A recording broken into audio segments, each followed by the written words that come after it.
Bwana Yesu asifiwe. Amina. Bwana Yesu asifiwe tena. Amina. So, umempendeza Mungu tukutane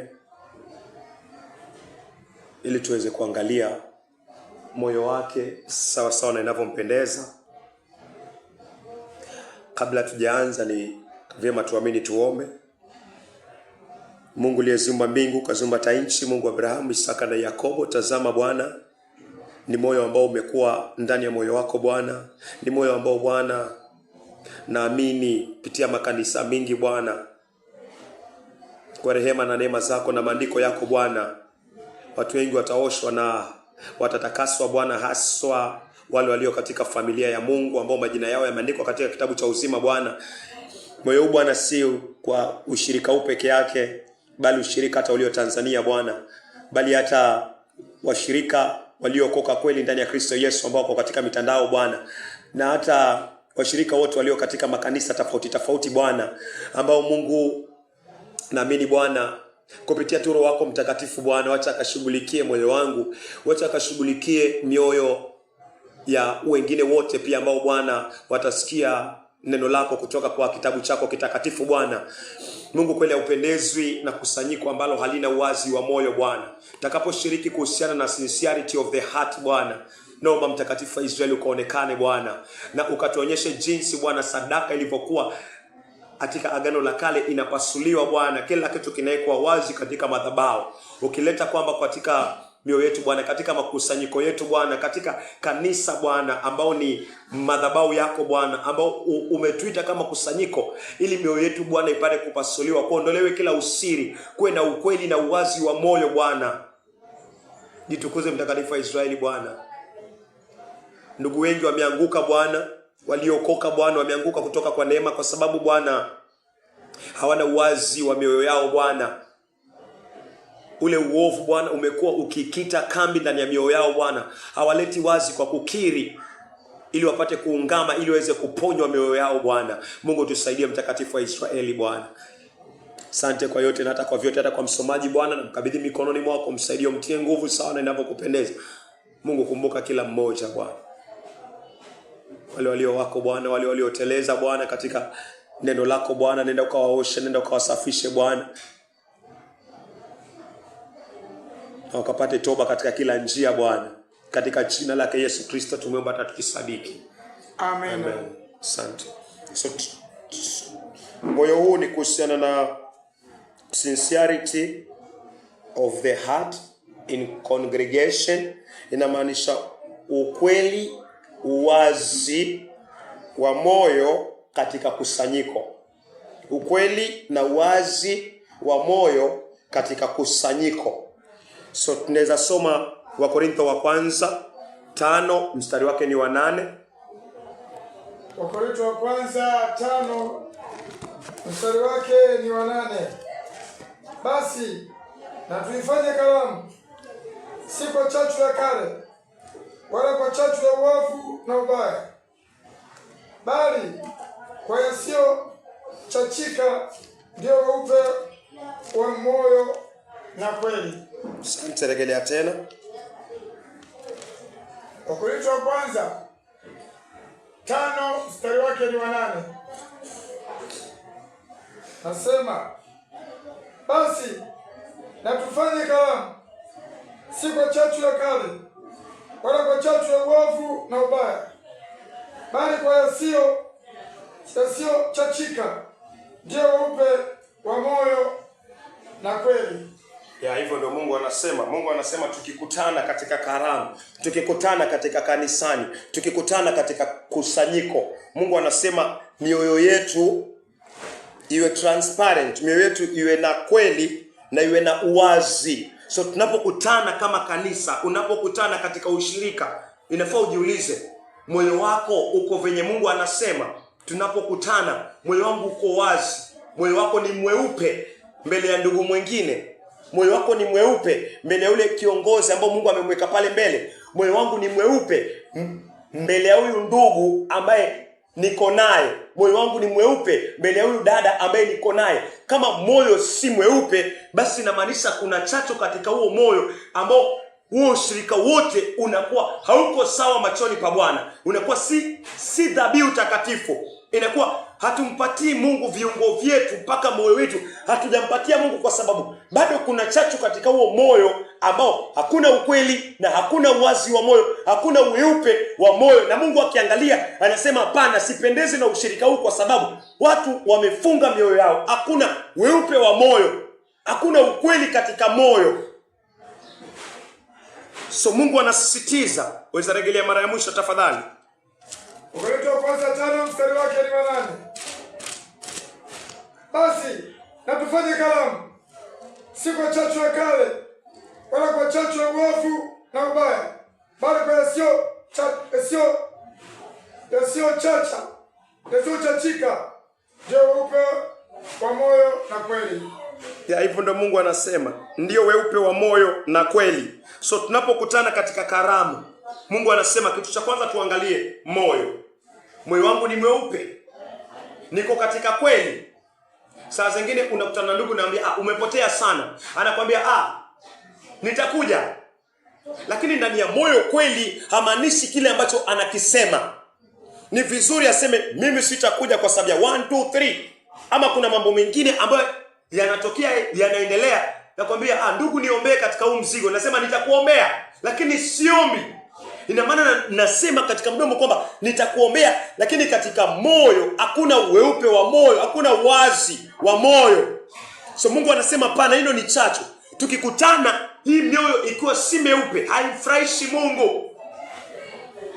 So tukiangalia pia, hii ni mojawapo ya misingi wa Filipi 1 mstari wa 10. Tukiangalia wa Filipi 1 mstari wa 10, Mungu anazidi tu kuleta wazi mioyo yetu. Tunapokutana katika ibada, moyo wangu unafaa uwe vipi? Ninapokutana katika ibada hata na wengine, moyo wangu unafaa uwe vipi? Niangalie ile posture ya moyo, niangalie hali ya moyo wangu na uangalie hali ya moyo wako. Wa Filipi 1 mstari wake ni wa 10. Mpate kukubali yaliyo mema. Mpate kukubali yaliyo mema, ili mpate kuwa na mioyo safi. Ili mpate kuwa na mioyo misafi. Bila kosa mpaka siku ya Kristo. Bila kosa mpaka siku ya Kristo. Mpaka siku ya Kristo. Rejelea mara ya mwisho. Wafilipi 1 mstari wake ni wa 10. Mpate kukubali yaliyo mema. Mpate kukubali yaliyo mema, ili mpate kuwa na mioyo safi. Ili mpate kuwa na mioyo misafi, sincerity, mioyo misafi. Bila kosa. Mpaka siku ya Kristo. Mpaka siku ya Kristo. Mungu anaongea kuhusiana tuwe na moyo msafi mpaka ile siku ya Kristo Yesu atakapokuja. So tutakapokuwa tunakutana katika kanisa, tunapokuwa tunakutana katika ushirika, nihakikishe kwamba moyo wangu na ndugu mwingine hakuna chochote kiko ndani ya huo moyo kinyume na huyo ndugu. Nihakikishe kama kuna kitu ambacho nimekibeba, nihakikishe nimekaa naye chini, hicho kitu kikaondolewa. Lakini nisikutane na huku ndani ya moyo najua huyu mpendwa siko naye sawa, lakini tumekutana tu. Mungu anasema hakuna moyo msafi. Moyo msafi na moyo mweupe. Nihakikishe kila kitu ndani ya moyo wangu iko safi. Nikija katika ushirika, ama nikiwa katika ushirika, ndio pale unakuta mtu atatembea katika kweli, hata danganya, lakini kama moyo wake si msafi, moyo wake si mweupe, hatajipata kuna mambo mengine anasema ndio, lakini katika moyo anasema sio. Na Yesu anasema ndio yako iwe ndio na la yako iwe la. Unajipata mtu anaingia katika dhambi ya uongo, ambao dhambi hiyo inapelekea nafsi kuingia jehanamu. Kwa nini? Ni kwa sababu watu wanakutana, lakini mioyo yao iko tofauti na kile ambacho wanasema. Mioyo yao iko tofauti. Huu unaitwa unafiki. Na imekuwa chachu kubwa sana katika kanisa la Wakorintho, hata katika makanisa mengine ambao kwa neema ya Mungu aliyaumba kupitia Paulo. So Mungu anaongea kuhusiana weupe wa moyo, ukweli wa moyo na moyo ulio msafi. Sasa hata tuangalie Mambo ya Walawi 10, Mambo ya Walawi 8, Mambo ya Walawi 8 mstari wa 15.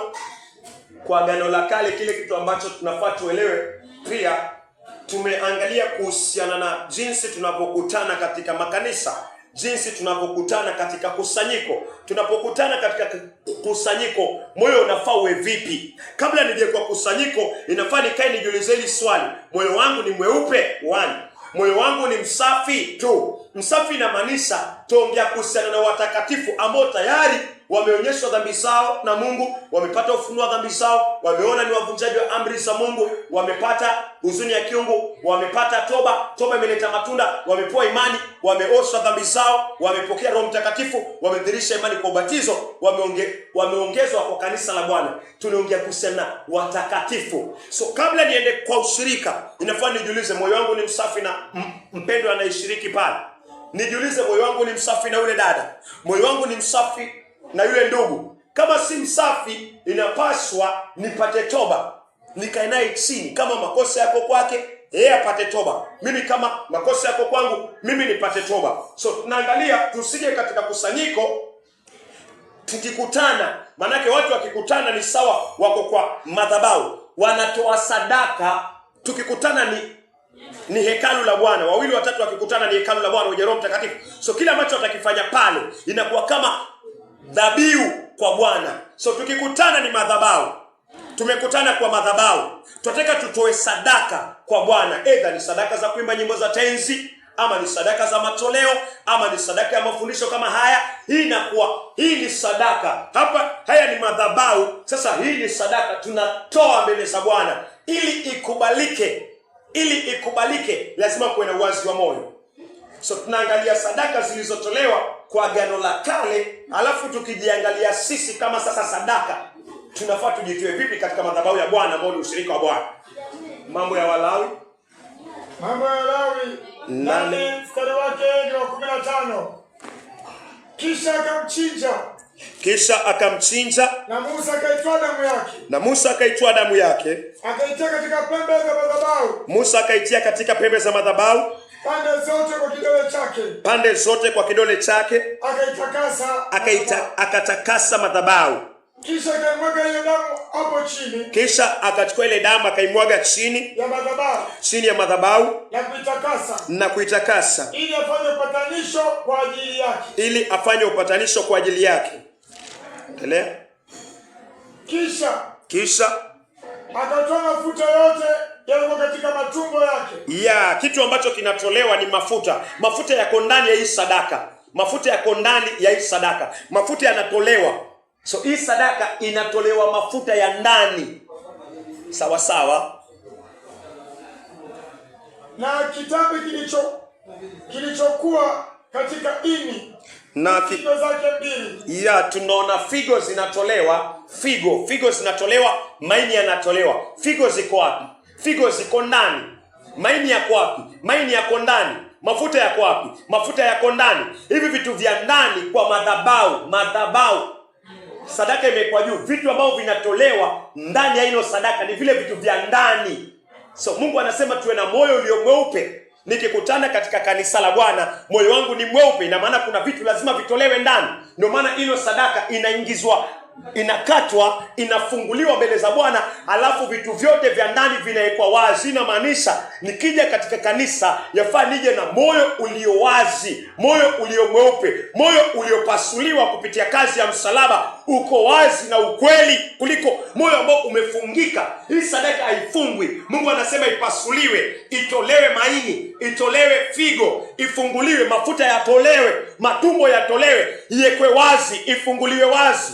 Adam na Eve walipoanguka katika dhambi, Mungu alipokuja na ngozi katika Mwanzo 2, Mungu alipokuja na ngozi Mwanzo 3, akija na ngozi Mungu 21, ilibidi watoe majani. Walivua majani, waliondoa majani, wakabaki uchi mbele za Muumba wao. Lazima nikija katika kanisa la Bwana nijieke uchi, si mbele ya mwanadamu, si mbele ya ndugu, si mbele ya yule dada, lakini nije uchi mbele za Kristo Yesu, nikijua wazi nasimama mbele za Mungu na natoa ushuhuda wangu, natoa ushahidi wangu mbele za Mungu, na naishi mbele za Mungu uwazi na uweupe wa moyo. Na hauwezi kuwa mweupe wa moyo kwa Mungu kama hujakuwa mweupe wa moyo kwa yule ndugu ambaye yuko karibu na wewe, kwa sababu huwezi mpenda Mungu usiyemuona alafu useme huwezi kumpenda Hawezi kumchukia ndugu yako unayemwona alafu useme nampenda Mungu ambaye simuoni. So lazima niwe wazi mbele za Mungu, ndio nitakuwa wazi mbele za mandugu. Mambo ya Lawi 8:16. Naam. Kisha akatoa mafuta yote yaliyokuwa katika matumbo yake. Mafuta yakatolewa Na kitambi kilichokuwa katika ini. Na kitambi kilichotolewa katika ini. Na figo zake mbili. Na figo zake mbili. Na mafuta yake. Na mafuta yake. Na Musa akateketeza juu ya madhabahu. Na Musa akateketeza juu ya madhabahu. Hivi vitu ambavyo viko ndani yetu.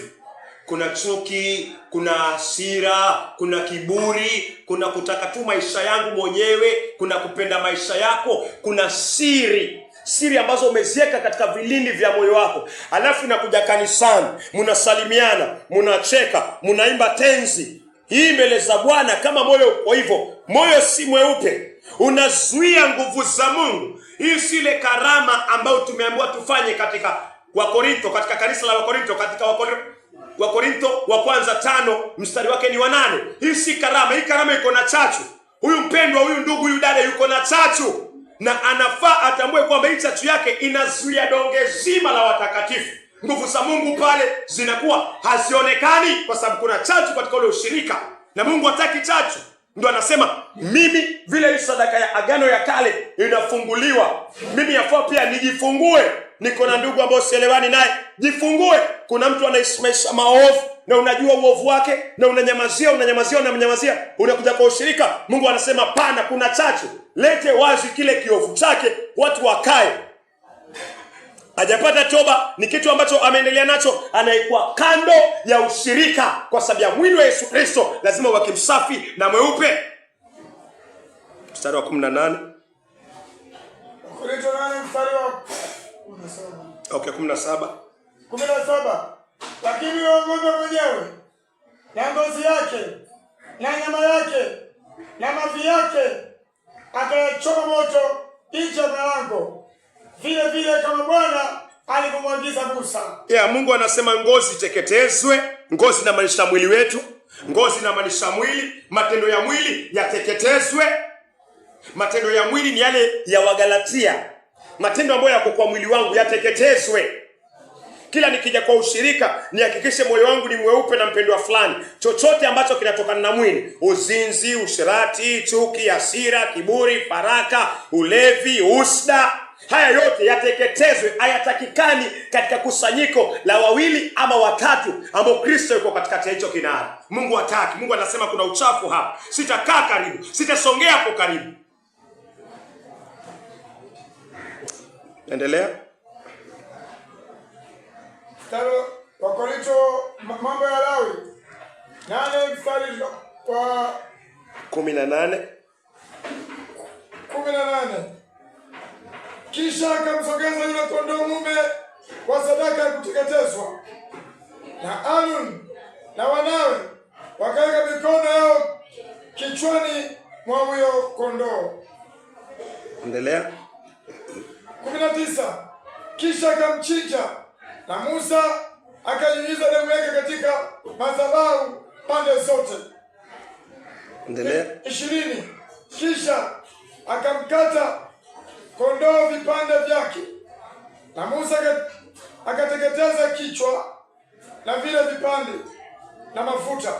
Kuna vitu vinateketezwa hapo. Kichwa inamaanisha mali mawazo yanakaa. Mali mawazo yanakaa, anaweza kuwa na ushirika. Hii sadaka Mungu anasema ipasuliwe, iwekwe kwa madhabahu, kichwa chake kipasuliwe, kiteketezwe hicho kichwa. Mungu anasema kichwa kikatwe, kiteketezwe. So mawazo yangu yamekatwa, mawazo yangu yameteketezwa, ama naja kwa ushirika, niko na wazo lingine, niko na huyu mpendwa, niko na huyu dada, niko na hawa wapendwa, lakini niko na mawazo mengine kando na lile wazo ambalo ushirika uko nalo. Hii Mungu anasema hii ni chachu. Ushirika unasema twendeni left, wewe unasema katika mawazo unasema naenda right, lakini katika ushirika unasema twendeni left. Ni sawa na conductor. Manamba anajaza gari, anajaza, unafikiria mtu tunaenda naye, lakini mwisho wa siku nyinyi mnaondoka, yeye anabaki pale. Kwa nini? Akijaza lile gari ni kama njoo tuondoke, tunaenda, lakini katika moyo wake anajua mimi siendi. mimi siko katika hili gari. Hii inaitwa unafiki, na Mungu anasema usiwe upe wa moyo. Mtu kama huyu, kama ni mimi ama ni wewe, unapoteza muda kwa ushirika. 1, tafuta ushirika mwingine. 2, ni afadhali ukae nyumbani, kwa sababu ukija utakuwa laana, utakuwa kama jiwe, unazuia baraka za ushirika, kwa sababu wewe ni chachu. Na unajua wewe ni chachu. So Mungu anataka nini? Mungu hataki ukae nyumbani. Mungu hataki utoke kwa ushirika. Mungu anataka utubu uovu huo. Yaani ukiri mbele za Mungu, kweli moyo wangu umekuwa na unafiki. Kweli moyo wangu umekuwa kama manamba. Kweli mimi nimekuwa si msafi mbele za Bwana. Licha kuwa nimeokoka, licha kuwa nimeokolewa, lakini kuna chachu ambazo Mungu hazipendi. So hizi chachu nazikabidhi mbele za Mungu. Mungu niondolee uovu huu, na kushukuru Bwana kupitia damu ya Yesu Kristo uliniosha ukanitakasa. Nisafishe na neno lako. Mnakaa 2 watatu, mnaongea, unafungua moyo wako. Maandiko yanasema ungameni dhambi zenu nyinyi kwa nyinyi, na mpate kuomba ili mpate kupona. Huu ovu Mungu atautoa. Halafu utaanza kusikia uko huru sasa, na ndugu mwingine na dada mwingine na yule kiongozi ambaye Mungu amemweka. Haijalishi ni nani, haijalishi. Lakini nisiingie katika kusanyiko mahali popote, si hapa si kwingine. Usiingie wakati unajua moyo wako uko sawa. Kwanza weka sawa moyo wako. Mungu anasema nisitoe dhabihu kama sijapatana na ndugu yangu. So ni dhabihu gani naenda kutoa kwanza? Naenda kanisani nitoe viungo vyangu kwa Mungu. Kabla nivitoe naambia ndugu yangu niko naye sawa. Kama siko naye sawa, basi nafanya achele dhabihu nije nipatane naye. Hivyo ndio Kristo anasema. Mradi uko kwa ushirika, haijalishi uko kwa ushirika gani, Kenya, Tanzania, Uganda, Kongo, Zaire, Malawi, haijalishi. Lakini moment kama moyo wako si msafi kwa ushirika, ama si mweupe kwa ushirika, unapoteza muda mpendwa. Tubu haraka. Tubu haraka. Endelea. Mambo ya 8 mstari wa 21. Kisha akaosha matumbo na miguu yote kwa maji. Kisha akaosha matumbo. Matumbo ni yale yako ndani. Matumbo yako ndani. Hii sadaka Mungu anasema ifunguliwe, moyo wake upasuliwe, matumbo yake yaikwe wazi, yaoshwe. So neno la Mungu ni maji. Neno la Mungu ni maji. Neno la Mungu linisafishe. Linisafishe undani wangu. Kuna nini ndani? Yoshwe. Kiburi kidogo, mafarakano kidogo, ugomvi kidogo, grudge kidogo, iyoshwe, itakaswe. Ubinafsi kidogo, uoshwe, utakaswe. Mungu anasema na maji. Miguu inamaanisha njia. Uko na hii sadaka, miguu yake imekuwa kwa madhabahu, inamaanisha njia. Njia zangu mbaya zife. Njia zako mbaya zife. Elia tafadhali. Na Musa akamteketeza huyo kondoo wote juu ya madhabahu. Na Musa akamteketeza huyo kondoo wote juu ya madhabahu. Ilikuwa ni sadaka ya kuteketezwa. Ilikuwa ni sadaka ya kuteketezwa. Kuwa harufu ya kupendeza. Kwa harufu ya kupendeza. Ilikuwa ni sadaka iliyosogezwa kwa Bwana kwa njia ya moto. Mungu anasema hii sadaka iliteketezwa yote, kama Bwana alivyomwagiza Musa. Asante. Mungu anasema hii sadaka iliteketezwa yote.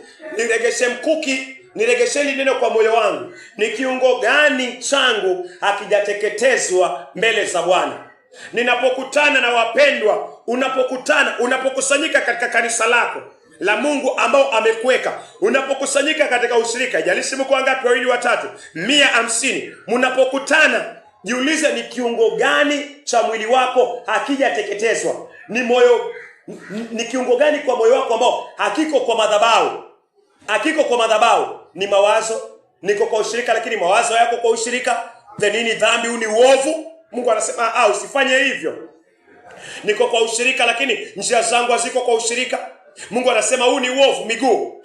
Niko kwa ushirika lakini mikono yangu haiko kwa ushirika. Mikono inamaanisha matendo yetu tunayoyafanya. Matendo yangu hayafanani na ushirika, matendo yako hayafanani na ushirika, matendo yako hayajengi ushirika ambao unasema niko kwa ushirika lakini mimi mwenyewe sionekani katika ushirika. Mungu anasema usi moyo mweupe. Hii ni hypocrisy. Hii ni chachu wapendwa. Hii ni chachu. Kanisa la Yesu Kristo, aidha la Kenya, aidha la Tanzania, aidha la Uganda, aidha la Kongo, aidha la Amerika, aidha la ulimwengu mzima, ikiwa liko hivi basi alifanani na Yesu Kristo na kuna weupe wa moyo. Toba haraka, kukiri uovu wako, kushuka chini, Yesu aongezeke, wewe upungue, kiburi kiteketezwe. mafarakano yateketezwe, kukosa upendo kuteketezwe. Nikubaliane kwamba sifanani na maandiko. Mungu, kuna sehemu ambazo zangu hazijateketezwa. Private life, maisha yangu ya siri, hapa ni mimi, hapo usiniingililie mpendwa. Hii teketezwe. Hakuna mitume ambao walikaa namna hiyo, venye wewe unakaa ama venye mimi nakaa. Lazima vyote viteketezwe. Yesu alipokufa msalabani kulikuwa na pazia katika mahali patakatifu patakatifu. Wanadamu walikuwa waruhusiwi kuingia mahali patakatifu, most holy. Ilikuwa ni kuhani mkuu peke yake. Lakini Yesu Kristo alipokufa pale msalabani, hiyo pazia iliondolewa kabisa. Ina maana pazia zilizo ndani ya mioyo yetu, pazia ya dhambi, pazia iliyokuwa inatuzuia tusimuone Mungu, pazia za dhambi za siri ambazo zinaongoza katika dhambi za matendo ya siri ama dhambi ya mipango ya siri huko gizani huko. Hiyo pazia ilipasuka. So hakuna siri tena. Dhambi imeondolewa. Kama dhambi imeondolewa, basi moyo wangu unafaa uwe na amani, uwe hakuna giza. Lakini nikiona naficha maisha yangu, naishi maisha ya siri, basi na maisha muda si mrefu utaanza kutenda dhambi za sehemu za siri. Utaanza kuanguka kwa uzinzi, utaanguka kwa usherati. Ni kwa sababu maisha yako umeweka kisiri. Kuna dhambi za siri umezificha. Sasa dhambi za sehemu za siri muda si mrefu zinaonekana. Inaanza na wapi? Moyo wako si mweupe kwa ushirika. Moyo wangu si mweupe kwa ushirika. Sijateketezwa full. Viungo vyangu vyote havijateketezwa. Hii sadaka ilikuwa inapasuliwa mpendo. Yafaa nipasue moyo wangu kwa ushirika. Nisibakishe siri. Kitu ambacho nang'ang'ana nacho kama fedha. Nang'ang'ana na fedha. Ni bora nije niseme wapendwa niombeeni. Nang'ang'ana na tamaa ya mwili. Umeokolewa, umepata jaribu ya tamaa la mwili. Unaleta wazi, unasema wapendwa, naona nashambuliwa katika tamaa ya mwili hapa. Niombeeni nipate mume, niombeeni nipate mke. Linaletwa wazi, unaombewa na mnaomba. Uovuo, hiyo tamaa inashindwa kupitia umekiri mbele za Bwana. Lakini ukifinika hivyo, uko sawa niko sawa. Mwisho wa siku tamaa ya siri inakuangusha katika dhambi za sehemu za siri. Unaanguka kwa uzinzi, unaanguka kwa usherati. Ni kwa sababu gani? Ulikuwa kwa ushirika, lakini hukuwahi kuwa na moyo mweupe kwa kusema kile kitu ambacho unang'ang'ana nacho. So paka hapo natumaini sawa. Tunaweza angalia kwa nini tumeanza na hilo andiko. Tumeangalia kwa Agano la Kale jinsi sadaka ilivyokuwa inavyoteketezwa. Tumeangalia madhabahu ni mahali pamejengwa, pameinuka. Alafu sadaka inaikuwa pale juu. So sisi ni hino sadaka. Na Mungu anasema hii sadaka ipasuliwe. Ina maana nikija kwa madhabahu ambao ni kanisa. Hii picha ya New Testament ya Agano Jipya. Nikija kwa madhabahu ambao ni kanisa, inafanya ikiwazi moyo wangu kwa ndugu na kwa dada na kwa ile kiongozi ambaye Mungu amemweka mbele. Ili ukiwa na moyo uendelee kupigana katika moyo wako. Ukiri mbele za Bwana, uombewe, watu waombe. Hilo jaribu Mungu aliondoe. So tumeona jinsi sadaka ilivyokuwa inapasuliwa. Acha tuangalie kitabu cha Warumi 12 mstari wa kwanza. Tunaangalia sasa hii picha ya pili kwa ubao. Tunaona kuna madhabahu ambayo imeandikwa madhabahu, ambao hii madhabahu ni kanisa, hekalu la Bwana, mahali 2 na 3 wanakutana. So kuna madhabahu ambao ni kanisa. Alafu ukiangalia kuna mtu amechorwa ambao mwili wake mzima uko katika madhabahu. Yaani mwili wake mzima uko katika kanisa. Na Mungu anasema ateketezwe. Kuna moyo umechorwa, upasuliwe. Vile hii sadaka ya Mambo ya Walawi 8 ilivyokuwa imewekwa kwa madhabahu, kichwa kinatolewa, ngozi, matumbo, maini, figo. Mungu ananiambia pia katika leo hapo katika kanisa la Bwana, roho yangu inafaa kwa madhabahu. Imepasuliwa, iko wazi mbele za Mungu. Nafsi yangu ipasuliwe. Tukikutana kwa ushirika ni madhabahu. Mimi ni sadaka, wewe ni sadaka. Moyo wangu umeficha nini hapa? Unafaa upasuliwe. Moyo uko kwa madhabahu upasuliwe, alafu sasa niendelee kuchomwa. Sina moto wa kawaida, lakini na neno la Bwana niendelee kuchomwa. Kama Mungu anasema anasafisha dhahabu kwa kuipitisha katika moto, niendelee kuchomwa, niendelee kutengezwa, niendelee ku reform na kuumbwa, nizidi kufanana na Kristo. Roho, nafsi, moyo, nguvu zako, akili zako, mwili wako mzima, mikono, miguu. Miguu ni njia zangu zikiwa kwa madhabahu katika kanisa, zinafaa zifanane na ushirika. Kama zifanani na ushirika, kuna kasoro na wewe, si kasoro na ushirika. Aidha ushirika unaweza kuwa na kasoro, na ushirika ukiwa na kasoro, kaa nao chini, fungua Biblia, onesha kasoro ya kanisa. Likipata toba, kama kasoro iko, lipate toba. Likipata toba, endelea kukaa. Kama alitaki kwa wapendwa, wawili hawawezi na pamoja mpaka wao wamekubaliana. Hatujakubaliana, nyinyi mnaruhusu pengine mimba zitolewe, pengine mnaruhusu ndoa za jinsia moja. Mimi nikiangalia naona mnapotea. Mimi sasa siwezi kuendelea na hiyo dhambi yenu, mimi sitaki. Hii ni sawa, mtu anaweza jitoa, hiyo ni sawa. Umetoka kwa kile kichafu, hutaki kuuza kitu kichafu. Lakini kama njia zako hazifanani na ushirika, then ina maana aidha ushirika uko na shida ama wewe uko na shida. Na kama unaonyesha shida ya ushirika na ushirika unatembea katika njia za Bwana, Mungu anakuambia utubu, Mungu ananiambia nitubu. Mikono inamaanisha kazi za mikono, matendo. Ushirika, Mungu ameweka ushirika. Ushirika ni mwili wa Yesu Kristo. Kama mimi sifanani na ushirika ambao umesimama katika misingi ya neno la Bwana, mimi niko na shida. Matendo yangu yanafaa na matendo ya Yesu Kristo, ambao matendo ya Yesu Kristo yanadhihirishwa wazi kwa mwili wa Yesu Kristo kupitia maandiko na neno la Yesu Kristo. Sio yafaa fanane vile na Yesu Kristo. Yafaa fanane na ushirika, kwa sababu ushirika ni mwili wa Yesu. Ushirika ni mwili wa Yesu. Nafaa nifanane na Yesu. Nikifanana na Yesu, nitafanana na ushirika wenye Yesu. Nisipofanana na Yesu, ina maana niko na shida. Hii haimaanishi mashirika yote yanafanana na Yesu. Inamaanisha shirika ambalo limesimama kwa neno la Mungu na wameokoka kibiblia, huo ni mwili wa Yesu Kristo. Na kama sifanani na hao, yafaa nikae niangalie shida iko wapi, mkae muangalie. Lakini kama haujakaa ukaangalia, then shida kubwa iko kwako ama iko kwangu. So matendo yangu yanafaa na ushirika. Pia nafsi yangu inafaa niitoe kwa Bwana. Nikija kwa ushirika nisione mwanadamu, nione Mungu. Alafu nione Kristo aliye ndani ya hawa ambao Mungu amekuweka pamoja nao. Usiweke majivuno. Si wewe. Roho yako inafaa iwe wako mbele za Bwana. Nikija kanisani, wewe ni sadaka, kanisa ni madhabahu. Teketezwa kabisa roho yako, roho yako iteketezwe mbele za Bwana. Moyo, nguvu zako na nguvu zangu.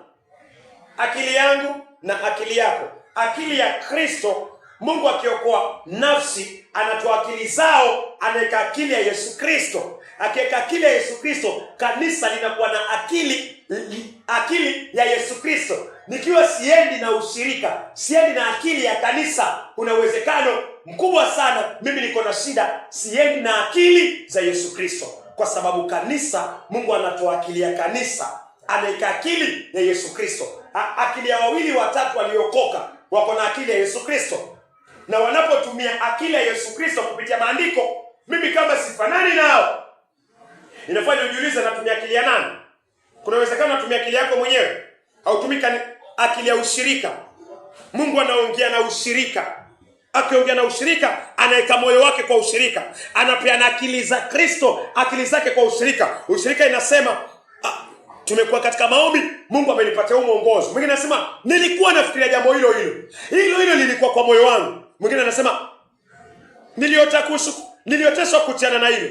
Kumbe ni moyo wa Mungu. Huu ni moyo wa Mungu. Hii ni akili ya Kristo. Mwingine anasema kweli hili jambo ni la Mungu, lakini mimi sikubaliani na hilo jambo. Mimi nitanyamaza, lakini mimi nitajifanya naenda hivi. Hii si akili ya Kristo.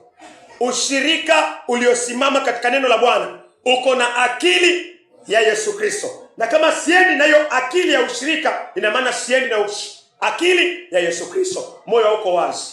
Moyo uko wazi. Si vibaya kuuliza maswali. Si vibaya. Kweli, hapa naona ni hivi. Hapa kunaendaje?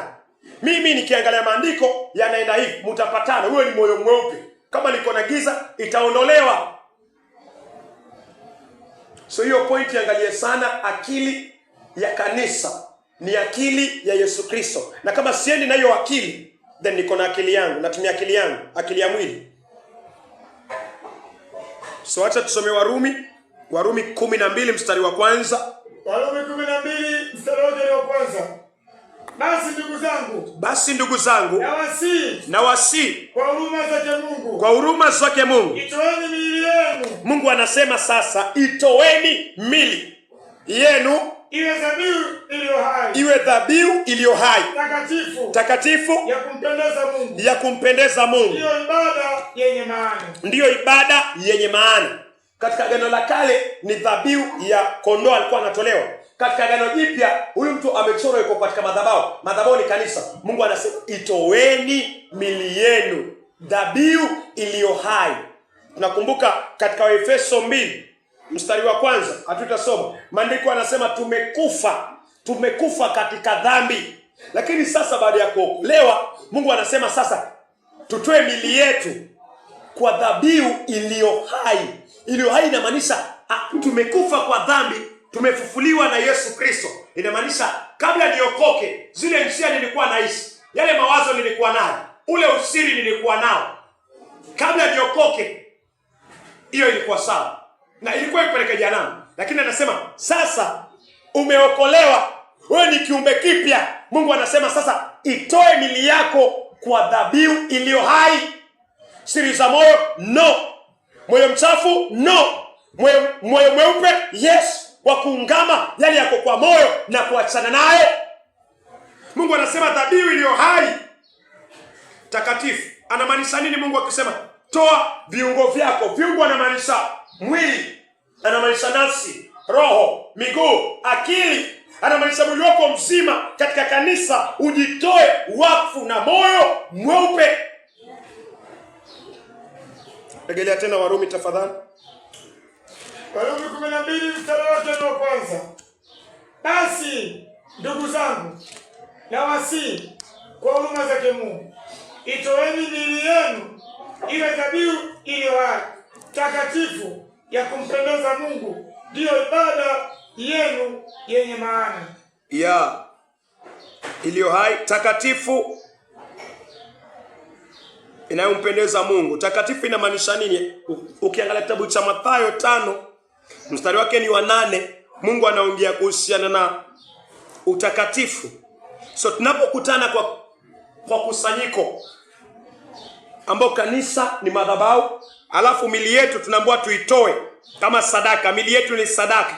Inafaa nijiulize, moyo wangu ni msafi? Kwa sababu takatifu inamaanisha kitu kisafi. So nikija kwa kusanyiko, moyo wangu naambiwa nije kanisani, madhabahuni, alafu nitoe viungo vyangu vya mwili takatifu. Hii takatifu ni nini? Mathayo 5 mstari wa 8. Mathayo 5 mstari wake ni wa 8. Heri wenye moyo safi. Heri wenye moyo msafi, maana hao watamwona Mungu. Kwa maana hao watamwona Mungu. So utakatifu inamaanisha moyo ni msafi. Licha kwa mara kwanza tumeoshwa na damu ya Yesu Kristo, moyo ukafanywa msafi, tukapokea imani, tukapokea Roho Mtakatifu, tukabatizwa, moyo ni msafi. Mungu anasema bado tunafaa tuendelee kuweka mioyo yetu iwe misafi, kwa sababu nikiwa na chuki kidogo na nimekuja kwa ushirika, nikiwa na akili tofauti na ile ya ushirika, then inamaanisha moyo wako si msafi. Inamaanisha umekuja kwa madhabahu lakini hautoi viungo vyako, ama sitoi viungo vyangu kwa dhabihu iliyo hai, inakuwa dhabihu iliyokufa. Kwa dhabihu ambayo ni takatifu, inakuwa dhabihu ambayo iko na kasoro, si takatifu. Mungu anasema hii naikumbuka ni dhabihu ya Kaini. Dhabihu ya Kaini haikuwa dhabihu takatifu. Moyo wake haukuwa tayari, moyo wake haukuwa sawa, ndio maana alienda kutoa vitu ambavyo havikuwa sawa, kwa sababu aliambiwa na Adamu, mimi ni babako Kaini. Nisikize Kaini, babako Mungu anasema utoe dhabihu ambayo inampendeza. Lazima kuwe na damu, lazima kuwe na mauti. Mimi na mamako tulipotenda dhambi, Mungu alitutolea hii. Abeli, sikiza, Abeli akasikia, akaenda kutoa sawa na moyo wa babake. Kaini akasikia, akasema hilo silipokei babu. Wewe alisema sawa babu, lakini ndani ya moyo hakuwa na moyo mweupe, hakuwa na sincere heart, hakuwa na. Akatoka akaenda kuchukua vitu vyake, akavichukua. Okay, pengine kabeji, pengine ayo tomato, akaziweka. Mungu alikataa. Kwa nini? Moyo wake tayari haukuwa sawa. So kile ambacho alikuwa anakitoa, Mungu alikikataa. Mungu anataka dhabihu, mili yetu ndio dhabihu, itolewe katika kanisa lake takatifu. Unapokutana, nijiulize, niko na mzigo gani na wewe? Kabla tuende sana, tumalizane kwa uwezo wa Mungu.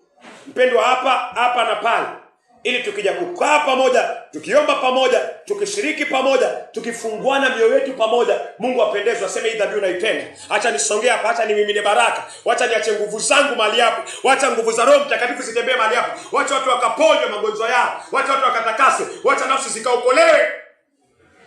Lazima moyo uwe msafi. Kama moyo si msafi, hiyo si ibada. Afadhali watu wakae nyumbani. Kama moyo ni msafi, mko kwa ibada. Kama mioyo ni mitakatifu, mko kwa ibada. Lakini kama mioyo si mitakatifu, Mungu anasema hapo hakuna ibada. Na hivyo anasema kwa neno lake, dhabihu iliyo takatifu mnapokutana. So ni kila mmoja achunguze moyo wake, alafu kanisa lote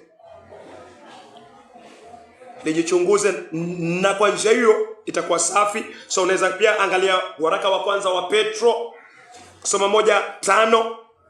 Mungu aongei tu kuhusiana na moyo msafi. Tunapokutana, Mungu pia anasema matendo. Waraka wa kwanza wa Petro 1:15. Unapokuja kanisani, Mungu anasema umeokoka, ndio, matendo yako pia yawe masafi. Moyo uwe msafi na matendo pia yawe masafi. Waraka wa kwanza wa Petro 1:15. Waraka wa kwanza wa Petro 1:15. Bali kama yeye Mungu alivyo mtakatifu, nyinyi nanyi iweni watakatifu. Nyinyi nanyi ikuweni watakatifu katika mwenendo wenu wote. Mungu anasema kama yeye aliyetuita, Mungu aliyetuita ni mtakatifu, nasi tuwe watakatifu kama vile yeye alivyo mtakatifu. Waambiwa awe mshirika, mimi mshirika, niwe mtakatifu, si kama mchungaji wangu. Niwe mtakatifu, si kama dada yule. Niwe mtakatifu kama vile Mungu alivyokuwa mtakatifu katika mwenendo. So kwa moyo, roho iwe takatifu, heri wenye mioyo misafi, moyo mtakatifu. Na Mungu anasema mwili, si kama mpendwa fulani. Mungu ananiambia kama venye yeye alipotuita ni mtakatifu, nasi pia, na wewe pia uwe mtakatifu vivyo hivyo. Waraka wa kwanza wa Petro. Yes. 1 mstari wake ni 5 na 15. Bali kama yeye alivyo mtakatifu. Kama yeye alivyo mtakatifu, nyinyi nanyi iweni watakatifu katika mwenendo wenu wote. Mwenendo ni matendo. Miguu, mikono, matendo. Yote inafaa iwe katika madhabahu, katika kanisa. Je, mimi ni mtakatifu katika mwenendo wangu wote? Wewe ni mtakatifu katika mwenendo wako wote? Umeokolewa, umepewa utakatifu wa moyo. Huo utakatifu wa moyo, kuna Roho Mtakatifu ndani ya moyo, anatoa matendo matakatifu ya Yesu Kristo. Je, mimi natembea katika matendo matakatifu ya Yesu Kristo, ama niko katika dhambi za siri? Ama niko na uovu ambao naufanya? Ama niko na uovu katika moyo? Uovu aidha tamaa kama ya Anania na Safira, ambao hawakufungua mioyo yao kwa Petro kabla waseme Petro, kweli watu wanauza vitu vyao, sisi tuko na hili jaribu. Tunajaribiwa kwamba tuuze halafu tuweke sehemu nusu. Petro, tuombe kwa hili. Petro, tusaidie kwa hili. Wakiri dhambi zao, waombe na Petro na kusanyiko, na Mungu angewaondolea uovu, angeushinda. Wangeenda uze mali yao na walete pesa yote mbele ya miguu wa Petro kwa uwezo wa Mungu. Lakini walificha moyo. Moyo wao kwa mweupe.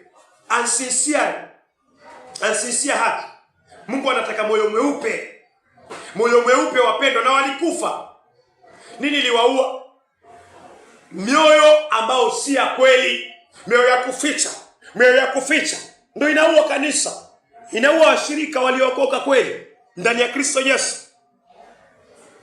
So Mungu anaongea kuhusiana na matendo yetu. Matendo. Nijiulize, leo nimetoka ushirika, tukija tena Thursday ama tukikutana tena siku ya Sabato, ni dhambi gani itakuwa nimetenda hapa? Natembea kwa matendo maovu ama natembea kwa utakatifu? Naja kanisani kweli, moyo wako uko msafi, matendo yako yako msafi. Hatuongei wenye dhambi, tunaongea watu ambao wameokoka tayari, si wenye dhambi. Wenye dhambi ni wachafu, wanahitaji wasikie, waokolewe. Tunaongea kuhusiana na wale tayari washaokolewa, lakini wanaendelea katika dhambi za maksudi. Hao ndio Mungu anawaongelea. Wakae wajiulize, moyo umeoshwa na damu ya Yesu Kristo, mwili ulioshwa kupitia damu ya Yesu Kristo. Niko hivyo bado? Naenda kwa ushirika nikiwa hivyo bado? Kama siko hivyo, nipate toba. Tunaweza angalia pia Warumi 6 mstari wa 13. Mungu anaongea pia kuhusiana na viungo vya mwili wetu. Matendo yawe matakatifu, ni viungo Mungu anataka viwe vitakatifu. Warumi 6:13. Warumi 6 mstari wake ni wa 13. Wala msiendelee kuvitoa viungo vyenu kuwa silaha za dhuluma kwa dhambi, bali jitoeni wenyewe kwa Mungu kama walio hai baada ya kufa. Na viungo vyenu kwa Mungu kwa silaha za haki. Mungu anasema tusitoe viungo vyetu katika dhambi. Nisitoe viungo vyangu katika dhambi. Nisiende kukaa na wanaume huko, nisiende kukaa na wanawake huko, kukutana nao kimwili, alafu na nyamaza, alafu najatuka kanisani hapa. Bwana Yesu asifiwe. Shalom. Mnaendeleaje? Mungu anasema no, usifanye hivyo. Nisiende kuiba, nisiende kuwa katika dhulma, nisiende kufanya chochote kiovu, alafu naja katika kanisa la Bwana. Usifanye hivyo. Mungu anasema toa viungo vyako. Umekuja katika kanisa ambao ni madhabahu, toa viungo vyako vya mwili kama dhabihu inampendeza Bwana katika haki. Haki inamaanisha kutenda mema. Mstari wa 19.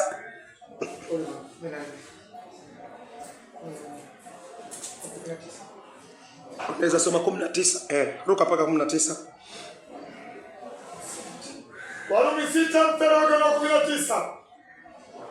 Nasema kwa jinsi ya kibinadamu, kwa sababu ya udhaifu wa miili yenu, kwa kuwa kama mlivyovitoa viungo vyenu, kama mlivyovitoa viungo vyenu vitumiwe kwa uchafu. Kabla tujaokoka tulitoa viungo vyetu. Siri zilikuwa kwa moyo, dhambi za siri zilikuwa kwa moyo, dhambi za sehemu za siri zilikuwa kwa moyo. Tulitoa viungo vyetu katika uchafu. Lakini sasa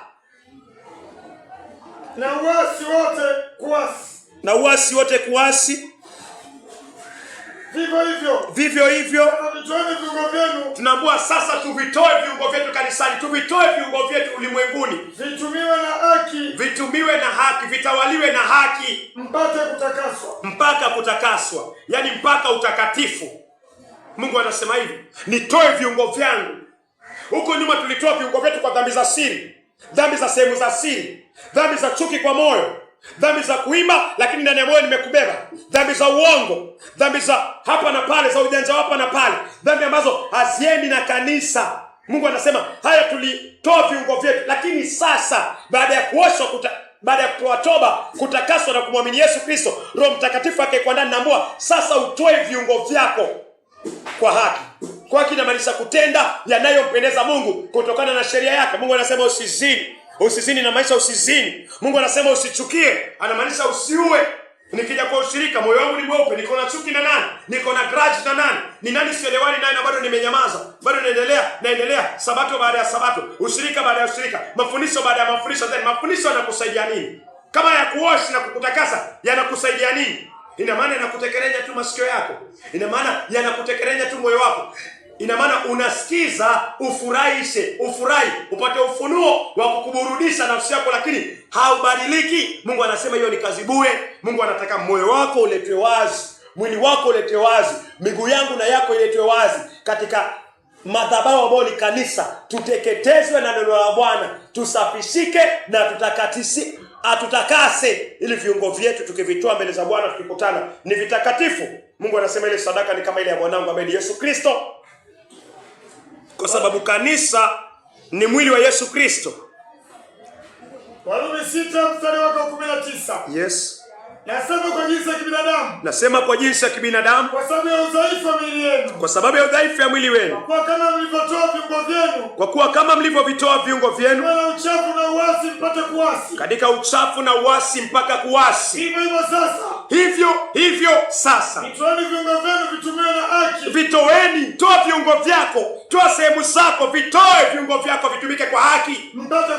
Mpate kutakaswa. Mungu anasema toa viungo vyako.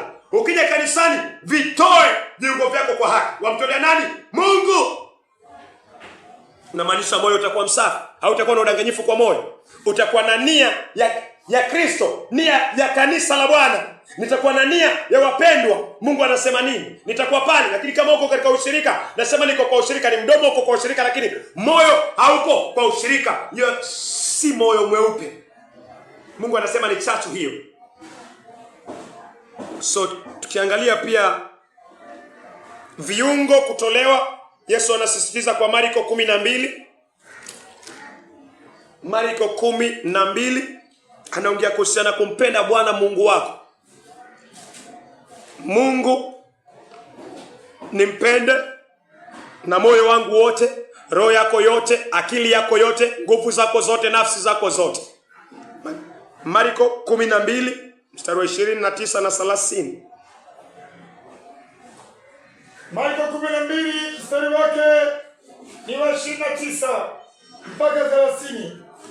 Yesu akamjibu ya kwanza ndiyo hii: sikia Israeli, Bwana Mungu wetu ni Bwana mmoja. Nawe mpende Bwana Mungu wako kwa moyo wako wote, na kwa roho yako yote, na kwa akili zako zote, na kwa nguvu zako zote. Yes, mpende Bwana Mungu wako. Kama ni Mungu wako, ukija kwa ushirika, unafaa usikize venye anakwambia, venye ananiambia. Ananiambia nitoe viungo vyangu kama dhabihu. Madhabahu ni kanisa. Madhabahu ni kusanyiko la wawili, watatu ambao Kristo ameumbwa ndani yao. Wanapokuja pamoja niwe na ino akili. Mungu ananiambia, Yesu ananiambia, hilo ndio amri ya kwanza. Nimpende Bwana Mungu wangu. Mpende. Marko 12 mstari wa 29 mpaka 30. Anza 30 tu tafadhali. Marko 12 mstari wa 30. Naam. Na mpende Bwana Mungu wako. Mpende Bwana Mungu wako kwa moyo wako wote. Moyo uwe msafi, uwe mtakatifu. Huo moyo mpende Mungu nao wote kabisa. Na kwa roho yako yote. Roho yako yote. Na kwa akili zako zote. Na kwa akili zako zote. Na kwa nguvu zako zote. Na kwa nguvu zako zote. Mnapokuja kwa ushirika ambao ni madhabahu, wewe ndio sadaka. Mungu anasema mwili wako wote ujitoe kwako, roho yako, nafsi yako, akili yako. Inamaanisha hakutakuwa na uchafu hapo katika huo moyo. Nampenda Mungu kweli, nitahakikisha kwa uwezo wa neno lake nimetii sauti yake. Ni wapi nimekosa na huyu mpendo? Ni wapi niko na chachu ambao naambiwa hii chachu haifai kuwa katika kanisa la Bwana? Ya katika Wakorintho tumesoma wa kwanza 5:8. Katika kusanyiko tunaambiwa tuondoe chachu, tuje na moyo ulio mweupe na moyo ulio na ukweli. Ya kumekuwa na uovu, tunakutana mtu yuko na ajenda tofauti, mnakaa mpendo wa mumuone ameokoka, mpendo aonekane, mkikutana naye tena anasema mimi niliamua niende njia yangu. Tangu lini tumekuwa na wewe siku zote? Tangu lini uliamua hili wazo? Hujawahi kutuambia. Naona hujawahi kutuambia. So inakuwa si sawa. Nimekuwa na wapendwa vizuri, imefika wakati naona hapana, mimi acha nitoke. Naona hapana, huenda kuna dhambi pale, umewaeleza, haujawaeleza, huenda hakuna dhambi. Umeona tu mimi acha nitoke kwa sababu uko na tamaa zako pengine. Hiyo ni tamaa yako, kwa sababu kama ni mwito wa Mungu, utakuwa tu na moyo mweupe. Wapendwa, nashukuru Mungu amenisaidia, nimejifunza mengi kwenu, na Mungu amenizungumzia wapendwa. Mungu amenizungumzia 1, 2, 3. Kweli nimetoka kwa Mungu. Tasema Mungu apewe sifa kwa moyo huu. Watu wataomba, watu watakusanyika, tutafanya karamu ndogo, alafu tutakwambia mpendwa, ulichokiamua kwa uwezo wa Mungu, nenda ukakitende. Inakuwa hivyo, hakuna mtu anakuzuia. Manake hatuko hapa kuzuia mtu ama kuzuia mwito wa Mungu ndani yake. Lakini ukinyamaza alafu ondoke, hapana, hiyo si ya Mungu. Huo ni moyo ambao hauna ukweli. Huo ni moyo uko na ubinafsi. Na Mungu atafanya kazi na moyo kama huo. Huyo ni moyo wa Kaini, moyo wa kuficha. Uko kwa karama ya Bwana na moyo wako umefichika. Msema kweli siku zote Mungu usimama naye. Mungu amekuita kweli, amekuita, itaonekana, matunda yake yataonekana. Unafundishika. Manake kama umeitwa ufundishe, ina maana mara kwanza paka uwe umefundishika. Na uwe kwamba unaweza kukaa na kusikiza wengine. Manake Mungu anachukua mtu anayefundishika, ndio anamfundisha na anafundisha wengine. Matunda yataonekana. Nimekuwa na ukarimu, nimekuwa na upendo, nimekuwa na upole, nimekuwa na kiasi. Yataonekana. Venye pia utatoka itaonekana. Itaonekana huyu mtu yuko kwa mwili, hayuko kwa roho. Hii ni tamaa yake mwenyewe, kwa sababu kama angekuwa na hili wazo, alikaa na viongozi, ni dhambi gani umeona pengine kwa ushirika? Sijaona dhambi, lakini nahisi tu nitoke. Watoka vipi mpendwa? Kuna chuki ndani ya moyo wako. Kuna mengi ambayo hayako meupe, hayako wazi. Mimi nikitaka kutoka mahali nitakaa chini, niwaambie wapendwa, nimekaa na nyinyi, nashukuru. Kama kuna makosa nitawaonyesha. Niwaambie haya makosa yananifanya mimi nitoke. Tuko tayari kutubu, basi tukubaliane tutubu. Injili ya Yesu Kristo isonge mbele. Huo ndio mzigo wa Mungu. Hatuko tayari kutubu haya. Wewe mambo yako wewe hatuyataki. Mwambie sawa mpendwa, mimi basi naosha mikono. Kweli kabisa, kulikuwa na kikao, ndio. Mulielewana, tukuelewana. Kweli mulitaka muelewane, ndio. Lakini kwa 1, 2 huyu aende akafanya huduma venye ameitwa, na wewe pia nenda na huduma. Mkipatana kusaidiana, injili ya Kristo isonge mbele. Kuna chuki, hakuna chuki. Kuna upendo, ndio kuna upendo. Kuna kuelewana, ndio kuna kuelewana. Basi kuna shida. Kila mtu ameitiwa mwito wake, licha ya kuwa moyo wa Mungu ni watu waje pamoja, watu wawe kitu kimoja, moyo wa Mungu. Lakini kama wengine wanaweza kuwa na chachu ambazo hawataki kuziachilia, basi inabidi uoshe mikono, utafute ushirika ambao mnaendana na iko katika neno. Iko tu sawa. Licha kuwa moyo wa Mungu ni kanisa liwe moja. Na moyo uwe msafi. Na viungo vitolewe mbele za Mungu zikiwa dhabihu takatifu, bila doa, bila dosari. So tunaona Mungu anasema hivyo kuhusiana na moyo, akili, nguvu. Nguvu inaweza kuwa fedha. Fedha. Katika ushirika kuna watu Mungu amewabariki na fedha. Kuna watu amewabariki na neno. Kuna watu Mungu, ukisoma Warumi 12 ukiendelea utaona Mungu anaeleza. 12 ukishuka yote, tunaona Mungu anasema kuna wengine wamebarikiwa na kufundisha. Wafundishe katika ile imani wamepewa. Wengine unabii, watoe katika unabii, ile imani wamepewa. Wengine fedha. So Mungu akisema nguvu pia anamaanisha za mwili umtumikie, na pia kuna wengine wamebarikiwa na nguvu za fedha.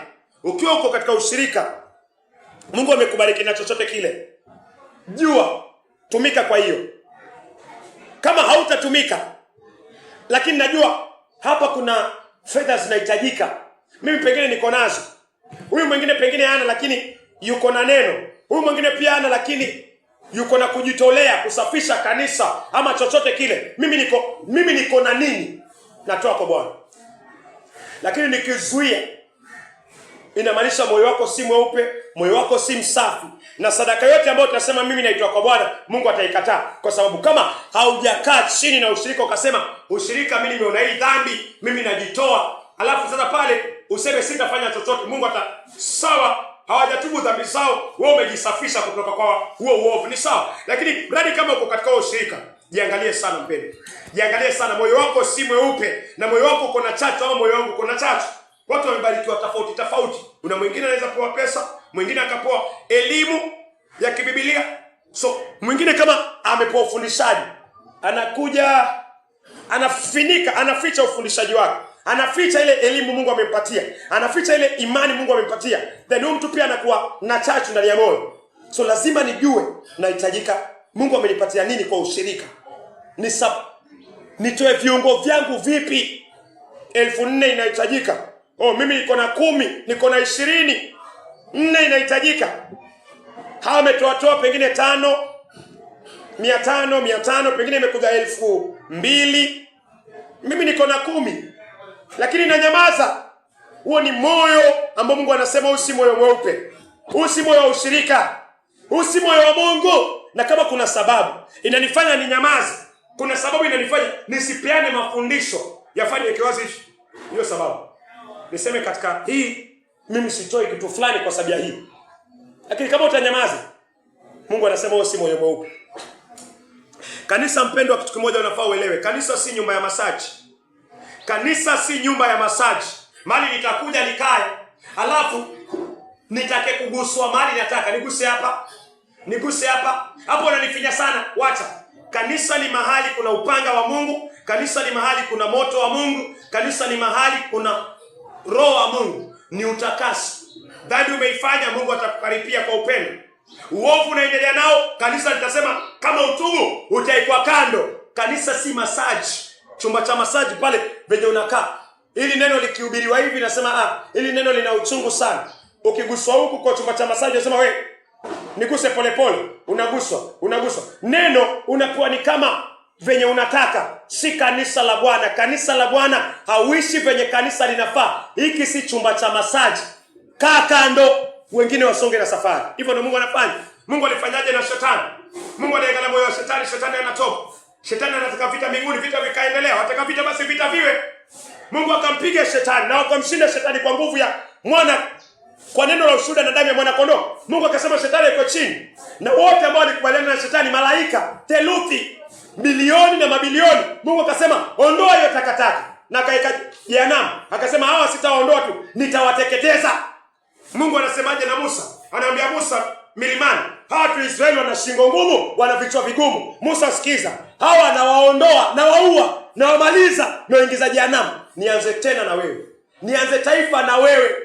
Mungu, hawa wote wanaume 600,000. Hawa wote Mungu anasema wasi kitu. Nawaondoa. Nianze na wewe. Mungu anataka moyo msafi. Mungu anataka utakatifu. Mungu anataka haki. Hivyo ndio, huyo ndio Mungu. Kanisa si nyumba ya masaji.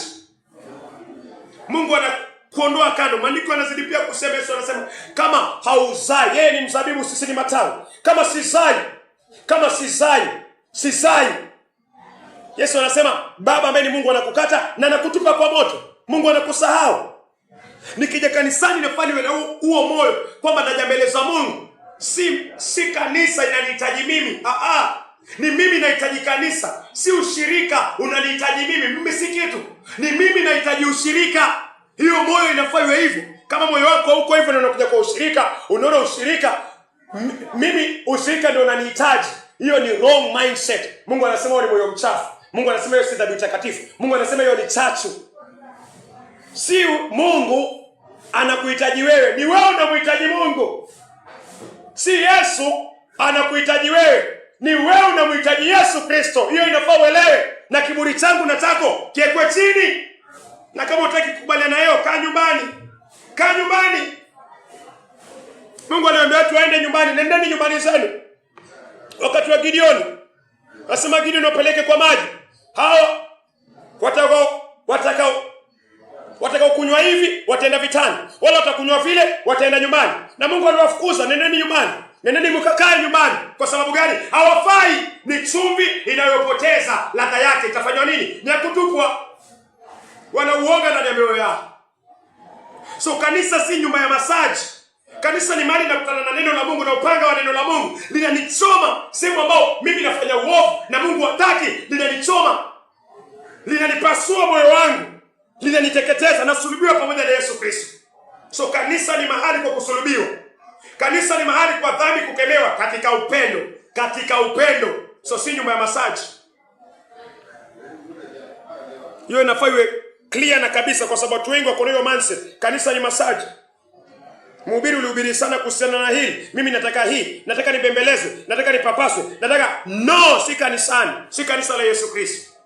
Hawezi safari Mungu anakuambia kaa kando. Wale wanaenda wacha waende. Yesu anasema hivi, ukitaka kunifuata anakuambia lazima ujikane. Hauko tayari kujikana, kaa. Safari ya mbinguni ni ya wewe mwenyewe. Tunaweza angalia kwa Filipi 1:10.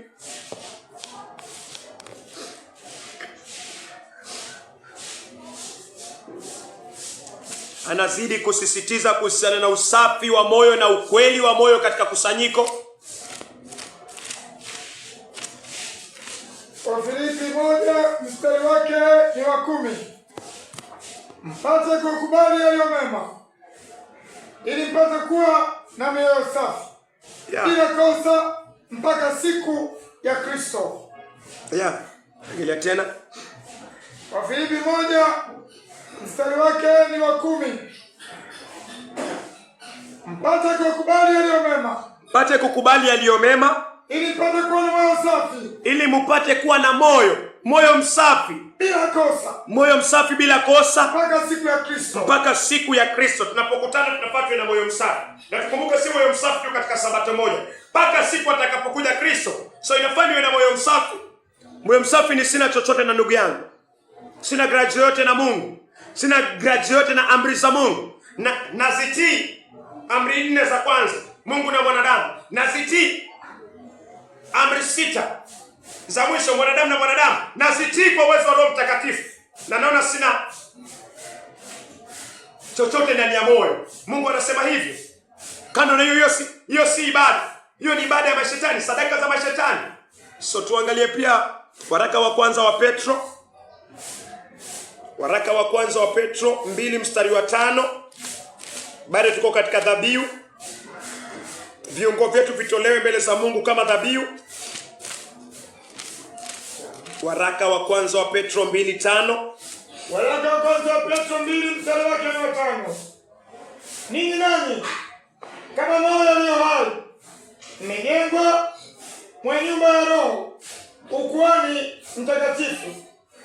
Toeni dhabihu za Roho. Toeni dhabihu za Roho zinazokubaliwa na Mungu. Kwa njia ya Yesu Kristo. Kwa njia ya Yesu Kristo. Mungu anasema tunapokutana kanisani, sisi ni nyumba ya kiroho. Wewe ni jiwe, mimi ni jiwe. Tukikutana, hii ni hekalu la Bwana. Wewe ni sadaka, mimi ni sadaka. Tunaambiwa tutoe dhabihu za Roho, dhabihu za Roho. Tunaambiwa tuendelee kutoa viungo vyetu kama dhabihu za Roho. Weza rejelea tena tafadhali. Waraka wa kwanza Petro 2:5. Nyinyi nani kama mawe yaliyo hai, tumejengwa naye nyumba ya Roho, ukuhani mtakatifu, kutoa dhabihu za Roho zinazokubaliwa na Mungu kwa njia ya Yesu Kristo. Mungu anasema wewe ni kuhani, unaambiwa utoe viungo vyako, sadaka za Roho zinazokubalika na Mungu katika Yesu Kristo. Ni sadaka gani inayokubalika hiyo? Moyo msafi, sadaka ya mwili mtakatifu, Roho takatifu. Sina grudge yoyote, sina moyo wowote tofauti na kanisa la Bwana. Alafu anazidi kusema ni nini kinafaa kitengwe. Unakumbuka tukiona wewe ndio dhabihu. Mungu anasema vile dhabihu ya huku ilikuwa inapasuliwa, Mungu anasema moyo wako upasuliwe kwa ushirika. Moyo wako ukipasuliwa, hii sadaka ya mwanakondoo, matumbo yalikuwa yanatolewa ndani mpaka mavi ni uchafu, yalikuwa yanatolewa kabisa. Mungu anasema tukija kukutana nihakikishe matumbo maovu, vitu vichafu ndani ya moyo muovu, moyo wa chuki ambao imefichika, moyo wa kiburi imebanika, moyo wa binafsi umebanika. Mungu anasema uachilie huu uchafu, uondolewe vile kama mavi ya hii sadaka ya mambo ya Walawi 8 ilikuwa inatolewa. Mungu anasema ondoa uchafu. Paulo anasema kwamba na hesabu yote kuwa mavi yale ya kale. Mungu anasema haya yote yaondolewe. Kwa sababu gani? Wafaa utoe sadaka za kiroho. Wewe ni jiwe, mimi ni jiwe lililo hai. Jiwe lililo hai, ni sadaka gani mimi natoa? Naweza soma mstari wa kwanza na wa pili. Ni nini kitolewe?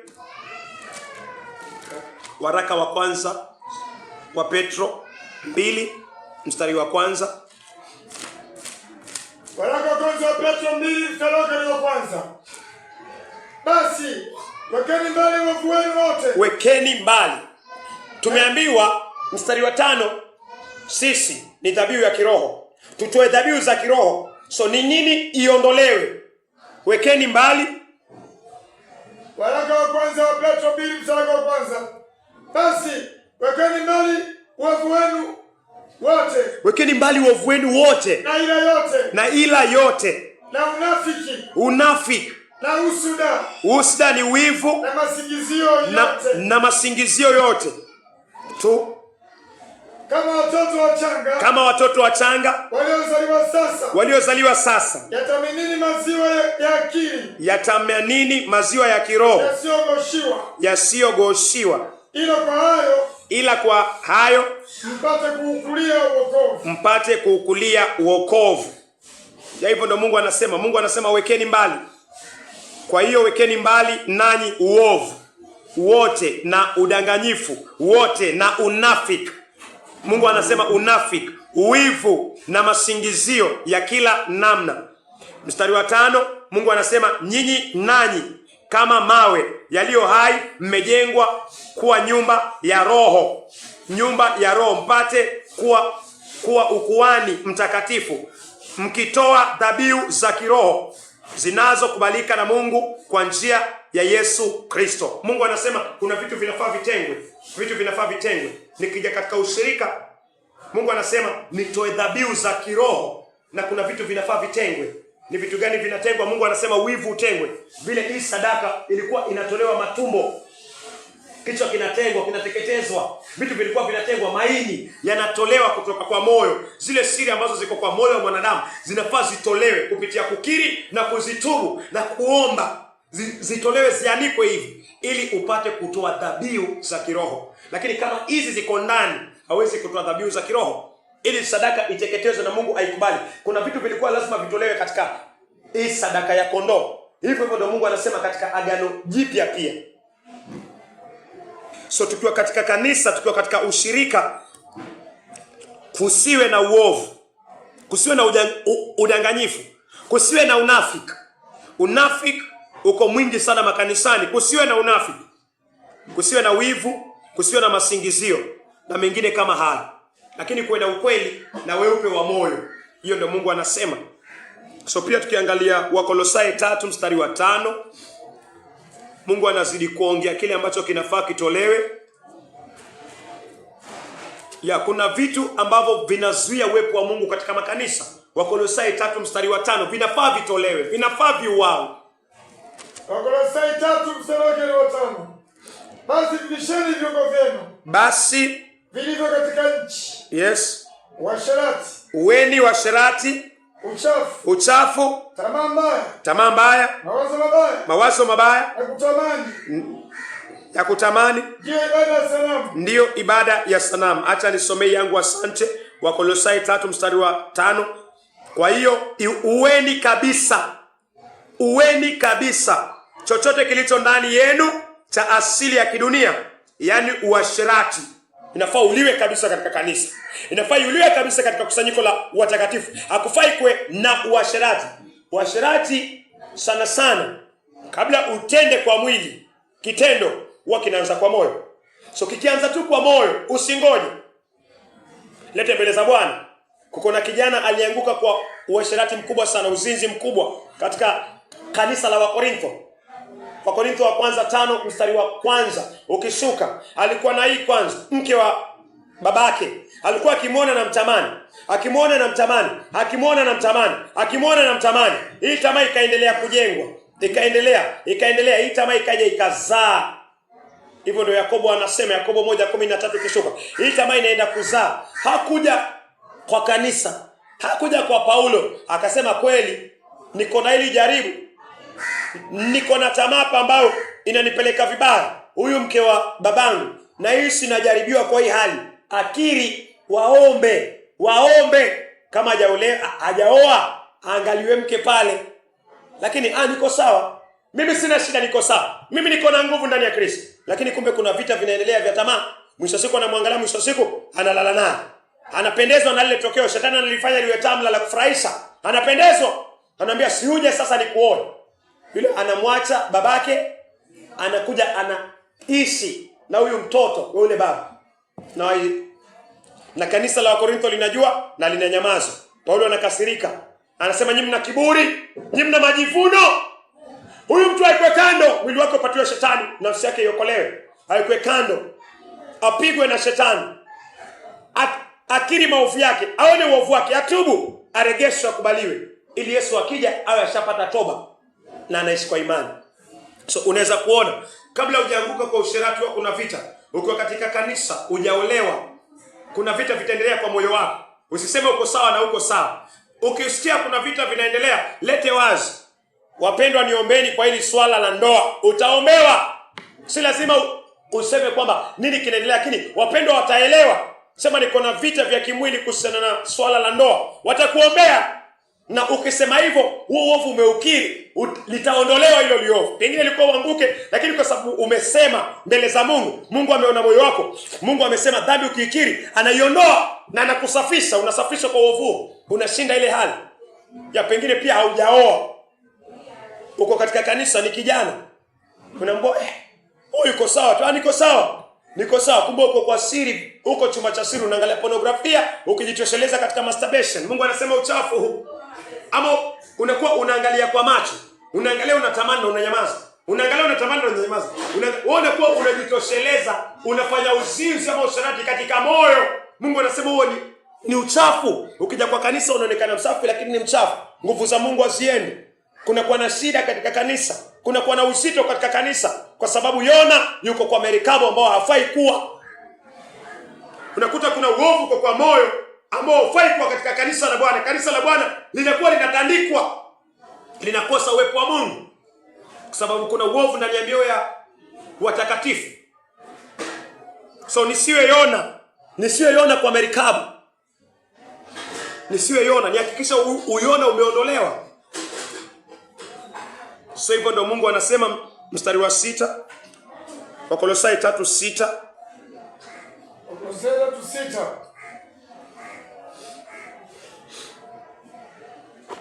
Kwa ajili ya mambo hayo uje ghadhabu ya Mungu. Katika hayo ninyi nanyi mlitembea zamani mlipoishi katika hayo. Endelea. 8. Lakini sasa yawekeni mbali nanyi hayo yote. Yawekeni mbali. Mungu anasema yaweke mbali. Hasira na ghadhabu yekwe mbali. Uovu na matukano. Uovu na matukano yekwe mbali. Matusi vinywani vyetu vyekwe mbali. Mungu anasema uchafu yekwe mbali. Matusi, hasira, malice ni kuwazia mtu mabaya. Biblia kimombo inasema malice. Malice ni kuwazia nia mbaya, unamwazia mtu mabaya. Haujajua moyo wa Mungu, hujajua nia ya mtu ndani ya moyo wake, lakini tayari ushamwazia. Mungu anasema hilo ni malice. Hilo ni mbaya, iondolewe katika kanisa la Bwana. Iondoke. 9.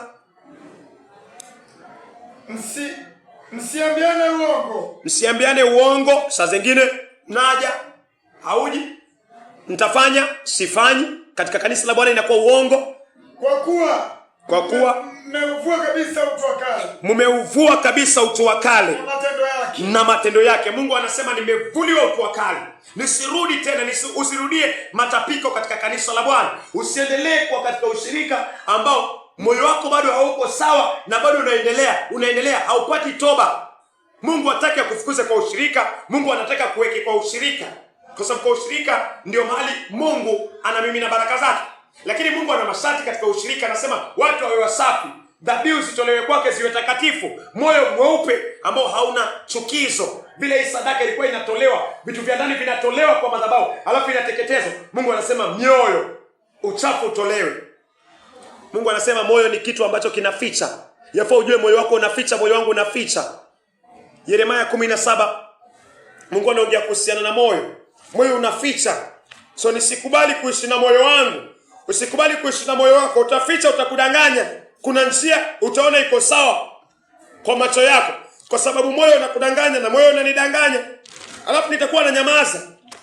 Naona iko sawa lakini haiko sawa. Kiangalia Yeremia 17 mstari wake ni wa 9.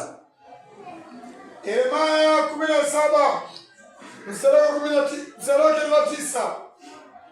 Moyo huwa mdanganyifu kuliko vitu vyote. Moyo huwa mdanganyifu kuliko vitu vyote. Una ugonjwa wa kuficha. Moyo una ugonjwa wa kuficha. Nani anaweza kujua? Nani anaweza kujua? Moyo una ugonjwa wa kuficha. Moyo ni mdanganyifu na una ugonjwa wa kuficha. Unaweza kuwa unaficha vitu kwa moyo wako na hata hujui. Unaweza kuwa kuna vitu vimejificha, chuki, hasira, faraka, ubinafsi katika moyo. Umimi, uwewe umeuficha katika moyo. Haujui, moyo unakudanganya. Moyo una ugonjwa wa kuficha. Hiyo ni asili ya moyo. Ndio maana Mungu anataka huu moyo wangu upasuliwe katika ushirika. Uwekwe wazi, niweke wazi moyo wangu kwa sababu utanidanganya. Niweke wazi, neno la Mungu lioshe. Moyo uko na ugonjwa wa kuficha. Kiangalia Yakobo 5:9. Yakobo 5, pengine hii imejificha kwa moyo wangu, pengine imejificha kwa moyo wako. Nikija kwa ushirika na imba, nikija kwa ushirika na sifu, lakini Mungu anasema moyo uko na ugonjwa wa kuficha. Kiangalia Yakobo 5 mstari wa 9, kuna vitu vimefichika katika moyo. Yakobo 5 mstari wake ni wa 9. Ndugu, msinungunikiane. Msije mkahukumiwa. Kuna manunguniko. Angalieni, mwamuzi amesimama mbele ya milango. Kuna manunguniko. Mtu anaweza kuwa na manunguniko katika ushirika. Naja niko na manunguniko na sisemi na nyamaza. Huu si moyo mweupe. Naja katika ushirika na niko na manunguniko. Nimeenda kule nimeongea na ule mwingine, tumenungunika, nimekuja tena kwa ushirika, nimekaa. Nasikia neno ama nasoma neno ama naimba ama nacheza ama kuna sadaka yote umeitoa katika kanisa la Bwana, lakini ndani ya moyo una manunguniko. Au leti wazi au manunguniko. Unanungunika huko kando, unanungunika huko nje, unanungunika, lakini hauleti wazi. Lakini ukija kwa ushirika unanyamaza. Mungu anasema ni unafiki. Mungu anataka usafi. Vitu vinafaa vitolewe. Matumbo yalikuwa yanatolewa. Mungu anasema manunguniko yatolewe. Toa manunguniko kutoka kwa moyo wako. Na moyo wangu vile vile. Angalia kitabu hicho 3, Yakobo 3 mstari wa 14. Yakobo 3 mstari wa 14. Lakini mkiwa na wivu. Wala uchungu na ugomvi. Wivu alafu uchungu alafu ugomvi. Miongoni mwenu. Wivu inaleta uchungu alafu inaleta ugomvi katika mioyo na katika miongoni mwetu. Msijisifu. Wala msiseme uongo juu ya kweli. Nisiseme niko sawa, naendelea vizuri wakati niko na wivu, niko na chuki, niko na majibizano, niko na manunguniko, niko kwa ushirika, haya yote yanafanya kazi na niko. Mungu anasema no, huu moyo si mweupe, huu moyo si msafi. Mungu anasema hilo kanisa lote limekuwa na chachu. Inasema hii inafaa itolewe kama vile dhabihu ilikuwa inatolewa, hivyo vitu vya nje vitolewe ili tutoe dhabihu iliyo takatifu mbele za Bwana. Mstari wa 15. Yakobo 3 mstari wa 15. Hekima hiyo sio ile ishukayo kutoka juu. Hekima hiyo ya kusema tuko sawa sio iliyoshuka kutoka juu, bali ni ya dunia. Ya tabia ya kibinadamu. Na shetani. Ya Mungu anasema hizo ni tabia za shetani. Wakati kuna uivu, magomvi, kuna chuki, alafu ziko miongoni mwetu, iko kwa mioyo. Mungu anasema hilo si kanisa, hilo ni kusanyiko la chukizo mbele zake. Hiyo ushirika kama huyo hawezi kutoa dhabihu takatifu, dhabihu zilizo hai mbele za Mungu. Mungu anazikataa. Mstari wa 16. Yakobo 3 mstari wa 16. Maana hapo palipo wivu na ugomvi, ndio palipo machafuko na kila tendo baya. So mali kwenye wivu, kwenye ugomvi kuna machafuko. na kila tendo baya litapatikana hapo. Ngumi zitapatikana hapo, masengenyo yatapatikana hapo, usherati utapatikana hapo, uzinzi utapatikana hapo, ushoga utapatikana hapo, ulesbian utapatikana hapo, kwa sababu uchafu ukiwa umekaribishwa, then uchafu unaingia, shetani anaingia mwenyewe. Ukizidi kuangalia 4 hiyo kitabu 4:11, Yakobo 4:11, Yakobo 4:11, ndugu tusisingiziane, amsingiziaye ndugu yake au kumhukumu ndugu yake uisingizia sheria na kuihukumu sheria. Lakini ukihukumu sheria huyu mtenda wa sheria, bali umekuwa hakimu. Hivyo ndo Mungu anasisitiza. So tutaangalia upendo. Upendo pia ukikosa kwa ushirika, angalia kitabu cha waraka wa kwanza wa Yohana 1:6. Hiyo kitabu tumesoma mwisho. Mungu anasisitiza usimsingizie mwingine, usiwe shahidi wa uongo. Ndugu, msisemezane mabaya nyinyi kwa nyinyi. Saa zingine kusemezana mabaya, mtu yeyote anayesema mabaya dhidi ya ndugu yake, imekuwa sana. Watu wanakutana kando, wanaanza kumsengenya mpendwa, wanamsengenya, ni mabaya mnaongea, wakati hamfahamu hata kile ambacho kinachoendelea. Unakuta unakuwa hakimu wa kuhukumu sheria, kwa sababu sheria ni mpende jirani yako sawa na nafsi yako. Ukimpenda jirani yako, ukimpenda ndugu yako, hautamsema vibaya. Lakini ukimsema vibaya, unaenda kinyume na amri ya Bwana, then inakuwa si moyo msafi. Alafu tunakuja kwa ushirika, tumefuta mdomo, kila kitu iko sawa. Mdomo huo ndio unasema shalom, na mdomo huo ndio unasema Bwana Yesu asifiwe, na mdomo huo pia ndio kando unaongea mabaya kuhusiana na ndugu mwingine. Mungu anasema huu si moyo mweupe. So tukiangalia waraka wa kwanza wa Yohana 1:6. Waraka wa kwanza wa Yohana 1:6. Tukisema kwamba tunashirikiana na Mungu, tena tukienenda gizani, twasema uongo, wala hatuifanyi iliyo kweli. So hivyo ndio Mungu anasema. Mungu anasema tukienenda gizani. Tukisema tuko kwa ushirika, lakini mioyo yetu imejaa giza.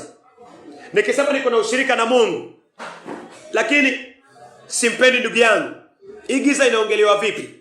Hii giza inaongelewa kuhusiana na kumpenda ndugu yako na mimi kumpenda ndugu yangu. Hii giza, Mungu anasema nikisema niko na ushirika na Mungu lakini natembea katika giza, then nasema uongo. Kutembea katika giza inamaanisha nini hapa? Inamaanisha kuwa katika ushirika, inamaanisha kuendelea kutoa dhabihu, hata kuhubiri, hata kufanya chochote kile katika kanisa, lakini moyo wako hauna upendo na ndugu yako.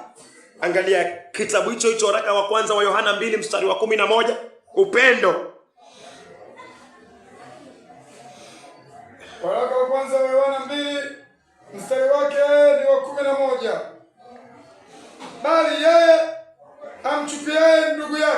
yeye amchukiaye ndugu yake yu katika giza, tena anakwenda katika giza, wala hajui aendako, kwa sababu giza imempofusha macho yake.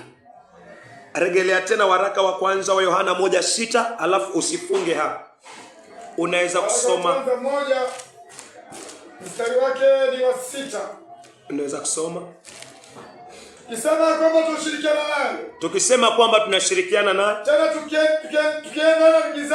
tena tukienenda gizani, twasema uongo, wala hatuifanyi iliyo kweli. Nitasoma wa pili, waraka wa kwanza wa Yohana 2:11. Lakini yote amchukiaye ndugu yake yuko gizani. Yoyote amchukiaye ndugu yake yuko gizani. Na huku inasema kwamba kama tukisema kwamba twashirikiana naye, huku tukienenda gizani, twasema uongo. So kuenenda gizani ni nini?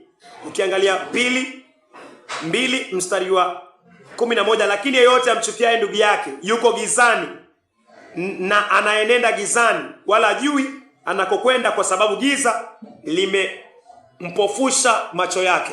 So kuja katika ushirika na kuwa na chuki na mtu na sileti wazi nini inanifanya nichukie. Wenda yuko kwa chuki, wenda yuko kwa fitina, yuko kwa faraka, yuko kwa usherati, umeieta wazi. Ujeleta wazi, sasa unabaki unamchukia. Pengine unamchukia tu kwa sababu moyo wako pia uko sawa, uko na chuki. Mungu anasema umekuja kwa ushirika lakini bado uko gizani. Nasema nimetoka kwa ushirika ama niko na ushirika. Niko na ushirika ama nimetoka kwa ushirika. Ama waweza kuata kwa ushirika lakini kama una chuki, uko kwa giza. Licha kuwa uko kwa ushirika lakini uko kwa giza kwa sababu hiyo chuki, ama kwa sababu hiyo chuki yangu na chuki yako. So Mungu anasema kama vile sadaka ya Mambo ya Walawi 8 ilikuwa inatolewa uchafu. Mungu anasema huo uchafu wangu na wako tunafaa tutoe. Tunautoa vipi? Yakobo, tukiwa tunamalizia Yakobo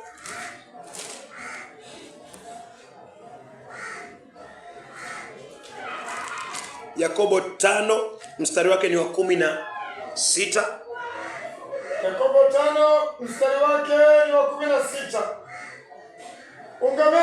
Ungameni dhambi zenu ninyi kwa ninyi. Ungameni, kuungama ni kuzisema na kuombeana mpate kuponywa. Kuomba kwake mwenye haki kwafaa sana, akiomba kwa bidii. So Mungu anasema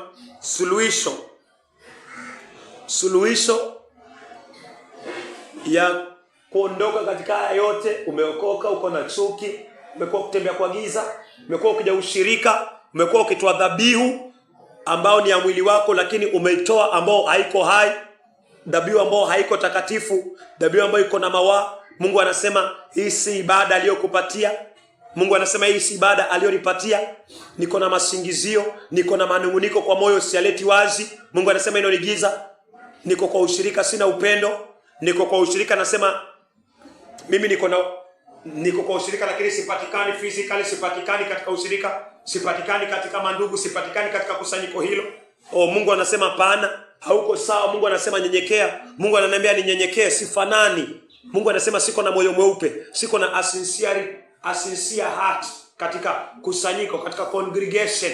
So yafani fanye nini? Mungu anasema ungameni dhambi zenu nyinyi kwa nyinyi. Si niseme mimi dhambi nimemkosea Mungu peke yake, mimi nitadili na Mungu. Hapana, hiyo ni kiburi. Hautadili na Mungu. Mungu anakuambia deal na ushirika. Mpende ndugu yako sawa na nafsi yako. Deal na ushirika. Kanao chini, lete wazi, ungama, kiri.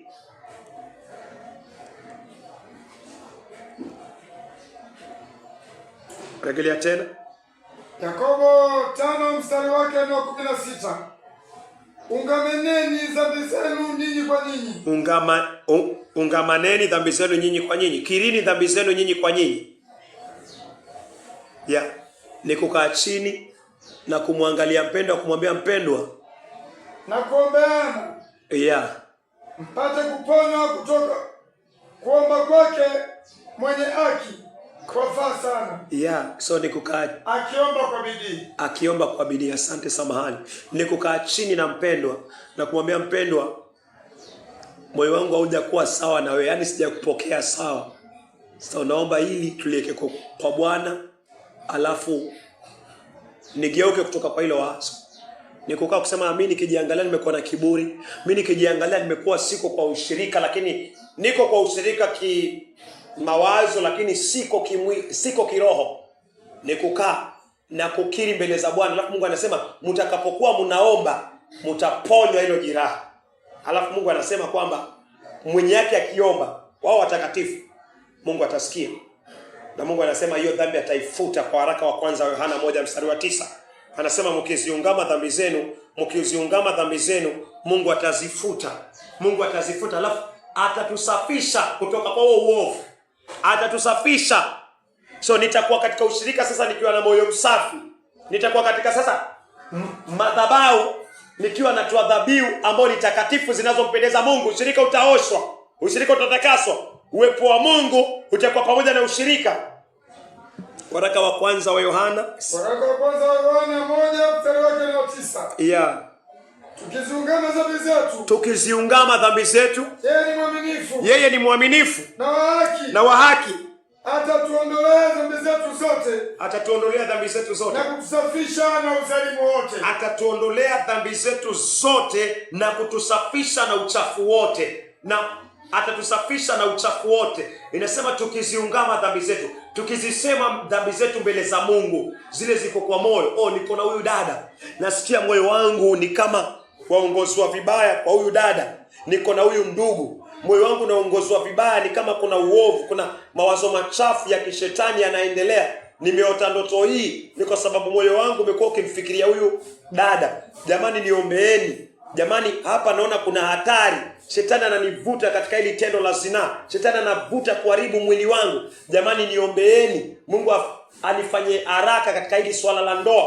Anifanyie haraka katika hili swala, pengine nimekosana na mume wangu, nimekosana. Tupatane kabla mimi sijaanguka. Jamani, niombeeni. Mungu anasema utakapokiri hivyo, Mungu anasema atakusafisha kutoka na huo uchafu na atauondoa. Na huo uchafu hautakuwa anguko la, utashinda. Si watu wanashinda kwa sababu ya hivi. Wanashinda kwa sababu ya hivi. Hata kama sijatenda, lakini nahisi kuna vita. Nahisi kuna vita. Nahisi kuna vita. Nahisi kuna vita. Naambiwa nilete moyo. Kiri. Itaondolewa. Itaondolewa. Sitafikia kuanguka kwa sababu nilikiri, na Mungu anasema ukikiri atakusafisha na uchafu wote na atakuokoa. Bwana Yesu asifiwe. Tuamini tu. Yani saa 11:06. Nakushukuru wewe Mungu wa Abrahamu, Mungu wa Isaka, Mungu wa Yakobo, sifa na utukufu ni zako Bwana. Yeah. Mungu umenena kuhusiana na madhabahu ambao ni kusanyiko la watakatifu, ni ushirika, ni kanisa Bwana. Mungu kanena kuhusiana na sadaka zilizokuwa zinatolewa katika Agano la Kale Bwana. Ukaona venye zilikuwa zinapokatwa Bwana, zinawekwa vipande Bwana. Ukaona venye uchafu wa ndani ulikuwa unatolewa, moyo unapasuliwa Bwana, mahindi yanawekwa kando Bwana. Vyote Bwana vinatengwa mtakatifu wa Israeli. Ukatuonyesha picha Bwana ya Agano Jipya Bwana, kuhusiana na kanisa lako, ushirika wako mahali popote Bwana, Afrika, sehemu yoyote ile Bwana, ulimwenguni mzima huu Bwana, tutakapokutana Bwana, jinsi tunapaswa tupasue mioyo yetu Bwana. Maana sisi sasa ndio sadaka, sisi ndio dhabihu Bwana. Vile tunapaswa mioyo yetu ipasuliwe, roho zetu zipasuliwe Bwana, mawazo yetu yapasuliwe Bwana, kuwe na uwazi na weupe wa moyo katika kanisa lako Bwana. Ukasema viungo vyetu Bwana vitolewe kwako vikiwa vitakatifu bila dosari Bwana. Ukatuonyesha Bwana kama kuna dosari Bwana, unasema hiyo dhabihu si iliyo hai, hiyo dhabihu haiko sawa. Unasema Bwana hii dhabihu imepungukiwa Bwana na utaipokea kama ya Kaini Bwana. Tuhurumie Bwana, tuoshe, tutakase Bwana, tuondolee kiburi, tuondolee majivuno Bwana, kwa sababu hayakupendezi haya. Tuondolee unafiki ndani ya mioyo yetu Bwana. Nenda ukatusafishe Bwana kutokana na udhalimu wote Bwana. Tufundishe Bwana kuungama dhambi kabla hatujaanguka katika hizo dhambi Bwana, ili upate kutuosha mtakatifu wa Israeli. Kaonekane Bwana, katende Mungu wangu. Nenda ukajitukuze Bwana kwa kila aliye mahali hapa Bwana. Mungu, naomba kuhusiana na ushirika ulio Tanzania Bwana, naomba kuhusiana na mashirika mengine yote Bwana. Ujumbe huu Bwana acha ukafike Bwana, hata ushirika ulio mahali hapa Bwana. Ujumbe huu wako Bwana acha ukafike Bwana, unafiki uondolewe katika kanisa. Maana yake unafiki Bwana unazuia nguvu zako, unazuia Roho wako Mtakatifu Bwana kuzitenda kazi Bwana. Asante kwa kuwa Mungu umesikia. Ila tujaomba, tuomba kupitia Yesu Kristo azidi kutuombea. Tumeomba tukisadiki. Amen. Sema neema. Name of grace of Jesus Christ, the love of God, the fellowship of the Holy Spirit, with us now and forever. Baba yetu, thank you, Lord, that we be done. Citizens in heaven, give us this day our daily bread. Give us our sins. Forgive those who sin against us. Lead us not into temptation, but deliver us from evil.